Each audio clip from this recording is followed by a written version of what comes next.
Throughout North American history, many Native American tribes rose to prominence through strength, resilience, and deep cultural identity, yet only a few earned reputations so fearsome that their names alone inspired terror among enemies. Among these, the Comanche stood unrivaled. Known as the Lords of the Plains, the Comanche were not merely formidable warriors, but an unstoppable force that reshaped the balance of power across the American Southwest. Their name, derived from a Ute word meaning enemy or one who always wants to fight, reflected both how they saw themselves and how others feared them. The Comanche traced their roots to the Shoshone people of the Great Basin, sharing linguistic and cultural ties within the Uto-Aztecan language family. However, the introduction of the horse by Spanish settlers in the 16th century transformed them into something entirely new. Acquiring horses through trade with Pueblo communities and neighboring plains tribes, the Comanche rapidly evolved into the most skilled horsemen the continent had ever seen. Horses became central to every aspect of their society, symbols of wealth, power, and prestige, and every Comanche warrior owned multiple mounts. From early childhood, boys and girls alike learned to ride with astonishing skill, mastering balance, speed, and control. They developed remarkable techniques for capturing and training wild horses, calming them through bonding rather than brute force, and preparing them for warfare with precision and patience. On horseback, the Comanche were nearly untouchable. They could fire arrows or bullets with deadly accuracy while shielding their bodies behind their mounts, riding at full speed and striking from angles their enemies could barely comprehend. Their raids were swift, overwhelming, and merciless. Hundreds of mounted warriors would descend on settlements during moonlit nights, events so devastating that Spanish and Mexican settlers called them the Comanche Moon. Men were slaughtered, women abducted, horses stolen, and entire communities erased before dawn. Despite numbering only around 40,000 at their peak, the Comanche halted Spanish expansion for nearly 50 years, defied French and Mexican control, and resisted American encroachment with relentless ferocity. U.S. General James Wilkinson called them the most formidable indigenous force in North America, and historians such as S.C. Gwynn and T.R. Fehrenbach documented the terrifying logic behind their warfare. Violence was not random, but systematic. Young warriors earned status only through successful raids, killing enemies and stealing horses. Captives endured unspeakable cruelty designed to instill terror far beyond the battlefield. For nearly 2 centuries, the Comanche dominated the southern plains through fear, speed, and absolute mastery of mounted warfare, leaving a legacy that still echoes through American history. While the Comanche ruled the open plains through mounted terror, another power emerged in the forests and river valleys of the Northeast, the Iroquois Confederacy, also known as the Haudenosaunee, or People of the Longhouse.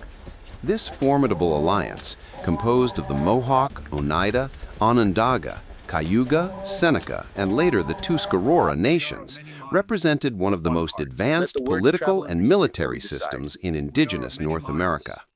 Ironically, the name Iroquois was given to them by their enemies, the Algonquin, and is believed to mean rattlesnake, a fitting symbol for warriors known for striking silently and lethally.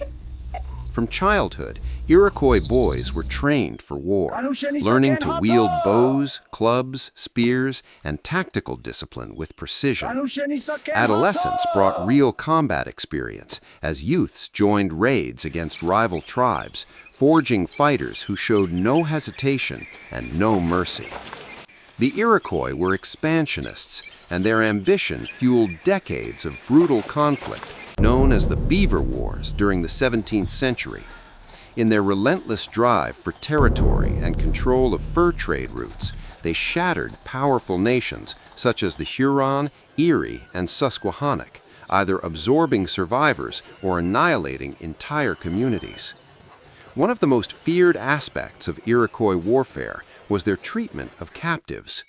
Prisoners were often forced to endure the running of the gauntlet, sprinting between two lines of warriors who struck them with clubs and thorned branches. Survival was rare, and survival did not guarantee freedom.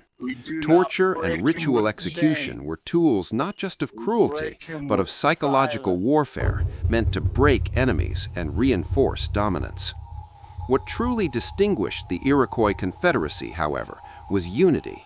Unlike many tribal groups divided by internal rivalries, the Iroquois maintained cohesion across nations, allowing them to project power across vast regions stretching from the Great Lakes to the Ohio Valley.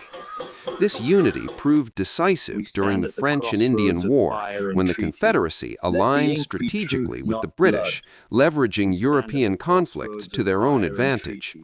Their political structure and military coordination made them feared not only for their brutality, but also for their efficiency. Enemies rarely saw Iroquois warriors coming, and when they did, defeat was often inevitable.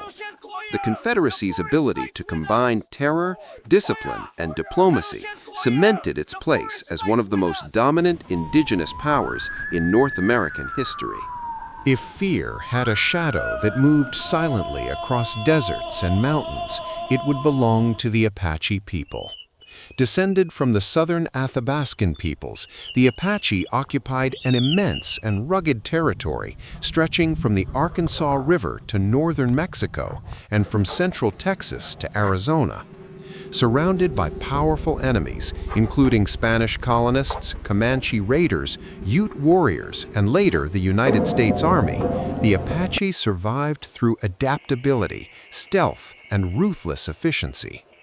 They became masters of guerrilla warfare long before the concept was formally defined, using terrain as both shield and weapon. Apache warriors knew every canyon, ridge, and desert trail, allowing them to strike suddenly and vanish without a trace. Armed initially with traditional bows and later with rifles, lances, and steel blades acquired through European contact, they adapted rapidly to new technologies while preserving their core tactics of surprise and mobility. It was said that Apache archers could release multiple arrows before the first touched the ground, a testament to their speed and precision. Their endurance was legendary. Soldiers reported that Apache warriors could outrun cavalry on foot, disappearing into landscapes that seemed impassable to outsiders. Raiding was central to Apache warfare, and their ability to cover vast distances quickly allowed them to strike settlements, supply lines, and enemy camps with devastating effect before retreating into the mountains. General George Crook famously described them as the tigers of the human race, capturing both their ferocity and elusiveness. Apache warfare relied heavily on psychological terror. Sudden attacks, ambushes, and relentless pressure demoralized enemies who never knew when or where the next strike would come. Historical accounts describe extreme cruelty inflicted on captives, executions, torture, and acts intended to break the will of opponents and deter retaliation. Within Apache culture, cunning, endurance, and innovation in warfare were admired, even when expressed through brutality. Survival in such a harsh and contested environment demanded absolute hardness, and mercy was often seen as weakness. Despite centuries of conflict against empires armed with superior numbers and technology, the Apache resisted longer than almost any other indigenous group in North America, proving that intelligence, terrain, and fear could humble even the most powerful armies. In the end, the Comanche, Iroquois, and Apache were vastly different in geography, culture, and strategy, yet all three shared one defining trait: they inspired fear wherever they went. Their histories are not simple tales of violence, but complex narratives of survival, dominance, and resistance in an unforgiving world shaped by constant warfare and encroaching empires. These tribes did not merely fight battles, they reshaped regions, halted expansion, and forced powerful nations to reckon with their strength.